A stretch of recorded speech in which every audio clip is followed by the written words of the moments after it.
ஜன்னல் சமூகத்தின் சாளரம். மாதம் இருமுறை வெளிவரும் குடும்ப இதழ். சென்னை மேற்கு மாவட்டத்தை பொறுத்தவரையிலே நாம் ஆர்ப்பாட்டம் செய்கிறோம் என்று சொன்னால், தலைவர் கலைஞரும் தளபதியும் மக்கள் பிரச்சனையை வைத்து ஏதேனும் ஒன்றை இந்த அரசை மக்களுக்கு எடுத்துக்காட்டுகிற வகையிலே செய்திட வேண்டும். அது பொதுக்கூட்டங்களாக இருந்தாலும் சரி, ஆர்ப்பாட்டங்களாக இருந்தாலும் சரி, ஊர்வலங்களாக இருந்தாலும் சரி, எதுவாக இருந்தாலும் மக்கள் கவனத்திலே போய் அது பதிய வேண்டும் என்பதுதான் அவர்களுடைய எண்ணம்.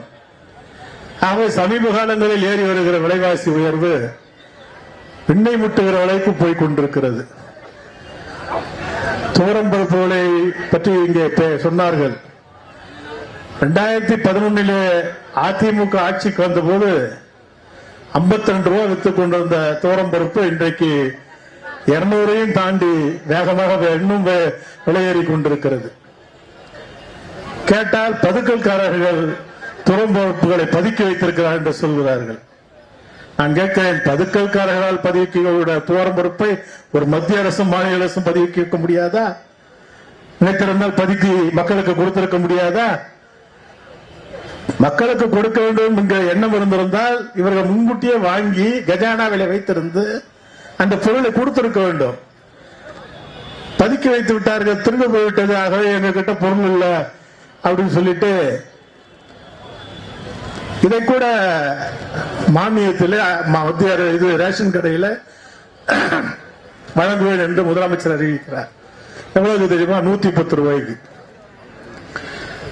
110 என்பது அவர்களுக்கு தூங்கும் போதுதான் ஞாபகம் வருது, விடுதியும் போதுதான் ஞாபகம் வருது. ஏன்னா ஒரு நாள் அது 100 ரூபான்னு அறிவிச்சிருந்தாலும் கூட பரவாயில்ல, இன்னொரு 10 ரூபாய் குறைஞ்சிருக்கும். இல்ல 110 அறிவிச்சாதான் அது எப்பயுமே அது நடக்காது. அதனால 110 அறிவிச்சிருவோம். விதியை ஞாபகப்படுத்தி மக்கள் தலை விதியை நிர்ணயிக்கிற ஒரு ஆட்சி இப்போது நடைபெற்றுக் கொண்டிருக்கிறது. ஆகவே இந்த ஆட்சி இங்கே விலைவாசி ஏறி இருக்கிறது. சமீப காலத்தில் விழாகால பண்டிகைகள் எல்லாம் தொடங்கி இருக்கின்றன. ஆனால் இதை பற்றியெல்லாம் கவலைப்படாமல் ஜெயலலிதா எங்கே இருக்கிறார் என்று கேட்டால், ஓய்வுக்கு கொடநாட்டுக்கு போய் உல்லாசம் எடுத்துக் கொண்டிருக்கிறார், உல்லாசம் அனுபவித்துக் கொண்டிருக்கிறார் என்று சொல்கிறார் என்று சொன்னால், இதை விட ஒரு முதலமைச்சரை கொச்சைப்படுத்தி வேற எப்படி பேச முடியும்? நாங்க அப்புறம் ஒரு முதலமைச்சரை நாங்கள் மரியாதையாக பேசுறாருன்னு பேசவே முடியலையே. மக்கள் பிரச்சனையை பேசக்கூடிய அணுகக்கூடிய முதலமைச்சர் சென்னை தலைமைச் செயலகத்தில் இருந்து வியாபாரிகளை அழைத்து பேசி நிலைமை என்ன, துவரம்பருப்பு மாத்திரமல்ல, இன்னைக்கு எல்லா அனைத்து குடும்பத்திற்கு தேவையான அனைத்து மளிகை சாமான்களையும் ஏறி இருக்கு. அவைகளெல்லாம் என்ன நிலைமை என்பதை அலசி பார்த்து அவைகளுக்கு ஒரு விடிவு இந்த ஆட்சி ஏற்படுத்தி தந்திருந்தால் அது எந்த அரசாங்கம் இருந்தாலும் திமுக பாராட்டி இருக்கும்.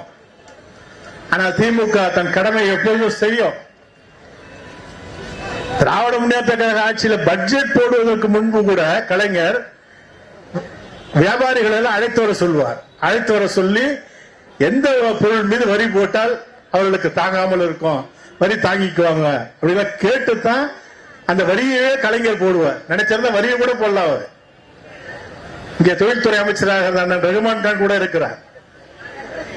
இப்படி பல சந்தர்ப்பங்கள் நடந்திருக்கின்றன. ஆனா இந்த ஆட்சியில் அதெல்லாம் உண்டான முறை என்பதே கிடையாது. விலைவாசி ஏறினதுதான், அது தலையெழுத்து அதுவா குறைஞ்சாதான் உண்டு. ஒரு ஆட்சி குறைக்க நினைச்சீங்கன்னா நீங்க தான் ஏமாந்து போவீங்க. ஆகவே மக்கள் வரப்போகிற காலங்களில் உஷாரா இருந்து சிறுதா ஒரு பங்களா, போயஸ் தோட்டம், இல்லைன்னா கொடநாடு, இதை தவிர எங்கேயும் ஓய்வுக்க போறதில்லை. இப்படி ஓய்வு எடுத்துக் கொண்டிருக்கிற முதலமைச்சரை ஓய்வுக்கு அனுப்பிவிட்டு ஓயாமல் உழைக்கிற தலைவர் கலைஞரை நீங்கள் ஆட்சிக்கு கொண்டு வாருங்க. அப்படி ஆட்சிக்கு கொண்டு வந்து காட்டினால்தான் திராவிட முன்னேற்ற கழகம் உண்மையான இயக்கம் என்பதை மக்கள் ஏற்றுக் கொள்வார்கள். அதுபோல இன்னைக்கு சென்னை கடும் குடிநீர் பஞ்சங்க. மேற்கு மாவட்டத்தில் இருக்க 6 சட்டப்பேரவை தொகுதிகளில் குடிநீர் பஞ்சம். என்னுடைய சொந்த நான் வெற்றி பெற்று இருக்கிற சட்டமன்ற தொகுதியில கூட குடிநீர் பஞ்சம் நிறைய. எத்தனை முறை அதிகாரிகிட்ட சொன்னாலும் அது வந்து காதுல வாங்குறதே கிடையாது. மக்களும் எவ்வளவு சொல்றாங்க, சார் எப்படியா செய்யுங்க சார், எங்க ஆபீஸுக்கு போனோம், எங்களுக்கு வேலைக்கு போனோம், எதையாவது பண்ணுங்கன்றாங்க. நம்ம என்ன செய்ய முடியும்? லாரியில தண்ணி கொண்டு அந்த லாரி தண்ணி பாத்தீங்கன்னா புழுக்களோடு வருதுங்க தண்ணி. அப்படியே லாரி தண்ணி யூஸ் பண்ணவே முடியாது. கொஞ்சம் வசதி கேன்ல தண்ணி வாங்கி குடிச்சுக்க வேண்டியதுதான் ஆகி போச்சு நிலைமை. இன்னைக்கு லாரி தண்ணியில யாராவது பாவம் காசு இல்லாம குடிச்சான்னா மலேரியா டெங்கு இதெல்லாம் வந்து சாக வேண்டியதுதான். இன்னைக்கு கூட காலையில ஒரு பேப்பர்ல படிச்சா 7 பேர் டெங்குல இன்னைக்கு ஒரே நாள்ல செத்து இருக்கு. அவளை எப்படி சாகுறாங்க? டெங்குலையும் மலேரியாவிலையும். தண்ணீர்ல வர்றது அந்த நோய், கொசுவும் தண்ணீரும் கலந்து வர்றதுதான் நோய். ஆக இப்படிப்பட்ட சூழ்நிலை குடிநீர் பற்றாக்குறை என்பது எப்பொழுதும் தெரியும். மே ஜூன்லயே தெரிஞ்சிச்சு இந்த ஆட்சிக்கு. கோயில் ஏரியிலையும் செம்பரம்பாக்கம் ஏரியிலையும் இன்னும் இருக்கிற மிச்ச ஏரிகள் எல்லாம் வறண்டு போய் கொண்டிருக்கிறதுனால பருவமழை தப்பிடுச்சு. இந்த வருஷம் வெயில் அதிகமாயிடுச்சு, வெப்பம் அதிகம். உலகமே வெப்பத்தில் இன்னைக்கு உலகமயமே வெப்பமயமாக இருக்கிறது. பல சயின்டிஸ்டுகள் உலகத்துல பல விஷயங்களை வெளியிடுறாங்க. இப்ப நாசாலாம் இன்னைக்கு வேறு மாதிரி இருக்கின்றாங்க. ஆனா அந்த சூழ்நிலையிலும் ஒரு முன்னெச்சரிக்கை நடவடிக்கை கூட எடுக்கிற ஒரு அரசாங்கம் இருக்கிறது என்று சொன்னால் அது கையாளாகாத தமிழ்நாடு அரசாங்கம் தான் என்பதை நான் சுட்டிக்காட்ட கடமைப்பட்டிருக்கிறேன். அப்படிப்பட்ட ஒரு அரசாங்கம் தண்ணி கூட கொடுக்கலங்க. இவங்க ஆட்சிக்கு வரும்போது இது மாதிரி ஒரு தேர்தல் அறிக்கை வெளியிட்டாங்க. இந்த தேர்தல் அறிக்கை என்ன சொன்னாங்க தெரியுங்களா?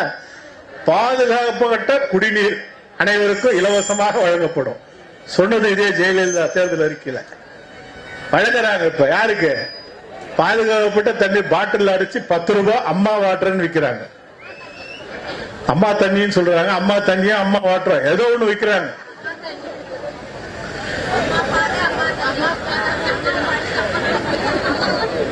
மக்களுக்கு இவ்வளவு புரிஞ்சிருந்தா ரொம்ப சந்தோஷம். இன்றைக்கு உள்ள சூழ்நிலை வந்து மக்களை வந்து அதாவது ஏமாற்றிடலாம். இப்ப குடிநீர் இல்லைன்றதுக்காக நம்ம போராடுறதுனால இந்த அரசாங்கம் ஏதாவது செய்ய போகுதுன்னா செய்யணும் நாங்க விட மாட்டோம். இந்த மாசம் இந்த போராட்டம் நடத்தணும். இனி வந்து தலைவர்கிட்ட விட ஜனவரி மேல நாங்க என்ன கேட்க போறோம்? இந்த ஆர்ப்பாட்டம் இதெல்லாம் விட்டுட்டு மறியல் அரெஸ்ட் ஜெயிலுக்கு போகணும்ன்ற சும்மா வர வேண்டியது, நம்ம ஆர்ப்பாட்டம் பண்ண வேண்டியது, கலைஞ்சு போறது நினைக்கிறாங்க. போலீஸ் எப்ப வந்தாங்களா ஒரு அரை மணி நேரம் தான் இருப்பாங்க, 3/4 மணி நேரம் இருப்பாங்க, 1 மணி நேரம் அவங்க போயிடுவாங்கப்பா. அப்படி அதெல்லாம் கிடையாது. ஜெயிலுக்கு போற போராட்டத்தை தலைவர்கிட்ட கேட்டு சண்டை போட்டு வேணா ஜெயலலிதா வீட்டுக்கு முன்னாடியே போய் போராடுவோம். அது நம்ம மாவட்டத்தில் இருக்கு, வேற எந்த மாவட்டம் பண்ண முடியாது. அது நம்ம மாவட்டம், மேற்கு மாவட்டத்தில் இருக்கிறதுனால நம்ம பண்ணலாம் தைரியமா போய். ஏன்னா ஜெயலலிதா 2 கொம்பு முடிச்சிருக்கா, பண்ண முடியாதா போய்? ஜெயலலிதா எழுத்து போராடுவோம், அவங்க அம்மாவை எழுத்தும் போராடுவோம். நாங்க யாரும் கவலை வர மாட்டோம். அதனால வந்து சிறைச்சாலைக்கு போன ஒரு முடிவு எடுத்துட்டு வந்தேன். இப்ப இவ்வளவு பேர் கூடி இருக்கிறீங்க இங்க மேடையில, நாங்களாம் சாதாரண தலைவர்கள் தான். தலைவர் அங்க இருந்து ஒரு போன் அழைச்சாருன்னா ஏதாவது எகிரி குதிச்சு மேடையை விட்டு எகிரி ஓடிடுவாங்க. ஆனா கலைஞரே இந்த இடத்துல வந்து ஆர்ப்பாட்டம் பண்ணியிருந்தால் நாடு என்ன நிலையில இருக்கும் என்பதை எண்ணி பார்த்துக் கொள்ளுங்கள். கலைஞர் பண்ண மாட்டேன் சொல்றாரா? பண்ண முடியாதுன்றாரா? பண்ண வைப்பேன், பண்ண முடியும். என்னால கலைஞரை கூட்டு வந்து ஆர்ப்பாட்டம் பண்ண வைப்போம். அவருடைய வயது கோளாறு காரணமா வேண்டாம், அவர் அந்த வெயில இருந்துட்டு வந்து அலைய வைக்க வேண்டாம். அவர் உடல்நிலை தான் நமக்கு முக்கியம்.